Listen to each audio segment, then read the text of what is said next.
لا إله إلا الله لا إله إلا الله لا إله إلا الله. بسم الله الرحمن الرحيم. عن عبد الله بن عمرو رضي الله تعالى عنه قال قال رسول الله صلى الله تعالى عليه وسلم من صمت نجا. رواه الترمذی. نبی کریم صلی اللہ علیہ وسلم نے ارشاد فرمایا جو شخص خاموش رہا اس نے نجات پائی. دوستو، خاموش رہنا اور لا یعنی گفتگو سے پرہیز کرنا شریعت میں محمود ہے، لیکن شریعت نے ہر چیز کی درجہ بندی کی ہے اور ہمیں اس درجہ بندی کو سمجھنا چاہیے. درجہ بندی یہ ہے کہ نبی کریم صلی اللہ علیہ وسلم نے ایک حدیث میں ارشاد فرمایا املاء الخیر خیر من السکوت، خیر اور اچھائی کا پھیلانا خاموش رہنے سے بہتر ہے. اور فرمایا والسکوت خیر من املاء الشر، اور خاموش رہنا برائی کے پھیلانے سے بہتر ہے.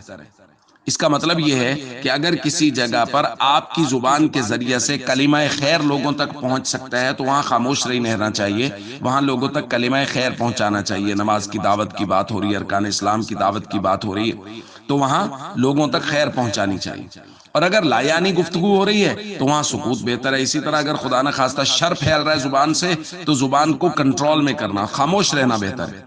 اسی طرح ہر ایسی جگہ جہاں ناموس ختم نبوت یا ناموس صحابہ و اہل بیت کے خلاف بات ہو رہی ہے اس جگہ خاموش رہنا گناہ ہے، ناجائز ہے. وہاں بولنا ضروری ہے، لوگوں کے سامنے حقائق لانا، لوگوں کے سامنے دلائل کے ساتھ حقائق بیان کرنا ضروری ہے اور ان کا رد کرنا. وہ لوگ جو صحابہ اور اہل بیت کے خلاف زبان درازی کر رہے ہوں یا ناموس ختم نبوت پہ زبان درازی کر رہے ہوں ان کا رد کرنا ضروری ہے.